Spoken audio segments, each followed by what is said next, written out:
argumentasi ilmiah bahwa ahli sunnah wal jamaah itu luar biasa. Saya di Jogja berteman banyak para profesor, para doktor, termasuk akademisi sosial yang mungkin pernah di mana-mana. Pernah tanya saya begini, Bapak, kenapa Anda baca kitabnya referensinya luas kok tetap NU katanya. Terus saya bilang, problemnya apa sebagai NU? Biasanya terus mereka mengutip sekian makalah. Kebetulan makalah itu provokatif dan siapapun yang baca makalah itu pasti menjadi NU. Tak jamin ya.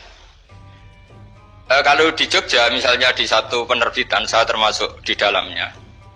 Itu pernah diperbandingkan kitabnya Said Muhammad Mafahim Yajibu An-Sohah dengan kitabnya Bin Bas. Judulnya Hadihi Mafahimuna. Biasanya kitab-kitab terjemahan Wahabi itu memang cukup provokatif dan dengan narasi yang memang siapapun yang nggak pernah mondok pasti tertarik. Misalnya begini, cerita bid'ah misalnya.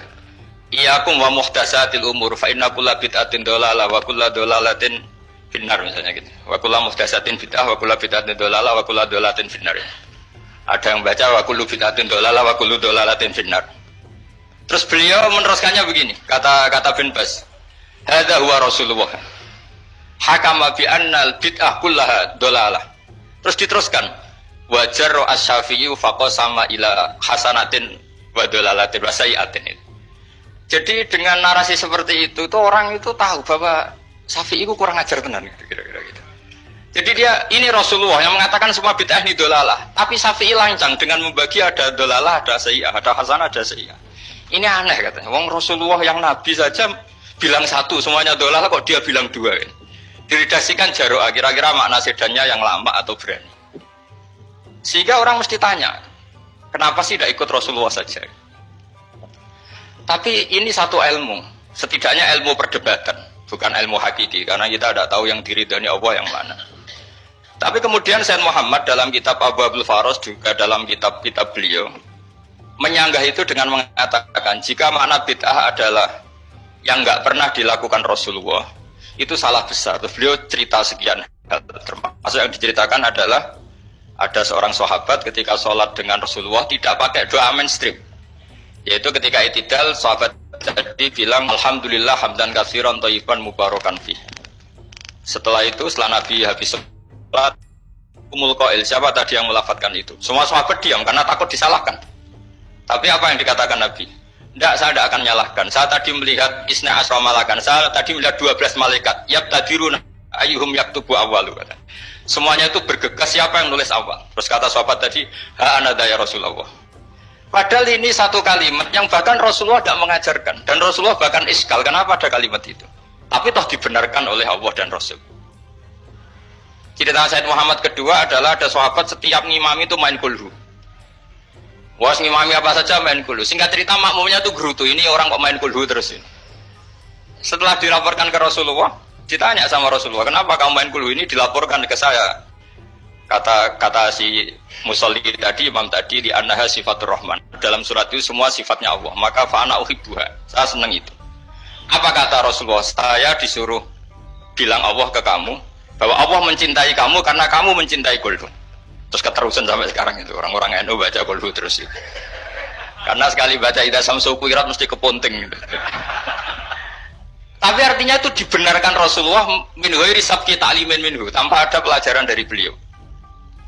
Runtuhlah teori bid'ah bahwa bid'ah adalah semua yang enggak pernah dilakukan Nabi, diajarkan Nabi. Nyatanya beberapa kali Nabi membenarkan sesuatu yang belum pernah diajarkan oleh beliau. Masalahnya adalah tidak semua orang baca kitabnya Said Muhammad atau baca tidak paham. Nah, sementara kitab Hadihi Mafahimuna itu diterbitkan secara masif oleh pemerintahan Arab Saudi dan ada terjemahnya lagi, sehingga yang nggak bisa Arabnya bisa terjemahnya. Dengan narasi tadi bahwa Imam Syafi'i dibenturkan Rasulullah itu kan pasti kalah. Redaksinya itu Jaro'ah itu wani pakai hamzah.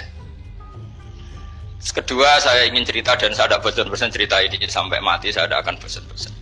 Ada kemandirian al-hujjatul balighah dalam diri kita sebagai ahli sunnah. Begini misalnya, kalimat la ilaha illallah adalah kalimat yang orang kafir 80 tahun saja kalau melafadzkan itu menjadi soro mukminan. Lah ini kita tahlil yang sudah muslim hanya karena kalimat thayyibah justru menjadi kafir. Ini kan madzhab aneh. Yang kafir puluhan tahun iyan tahu yufar lahum maqad salab bihadil kalimah.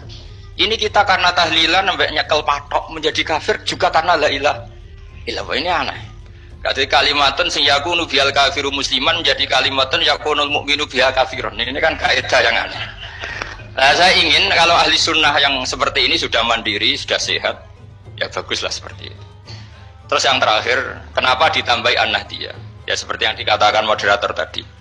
Di terminologi internasional itu kalau ahli sunnah pokoknya yang tidak sahabat sahabat ahli sunnah. Sehingga Wahabi, Muhammadiyah, Ikhwan semuanya ahli sunnah wal jamaah. Karena kalau di media internasional asal tidak Syiah itu ahli sunnah. Hanya itu saja perbandingannya. Kalau ikramus sahabah ya ahli sunnah, kalau sahabat sahabah ya Syiah. Problemnya adalah kita tidak ikut kelompok besar ahli sunnah yang mainstream di internasional karena mereka anti wasilah, anti tahlil. Sehingga terus Indonesia bilang ditambahi ahli sunnah wal jamaah an-nahdiyah. Yang kira-kira mungkin Gus Yofur dan kawan-kawan nambahin Nusantara gitu.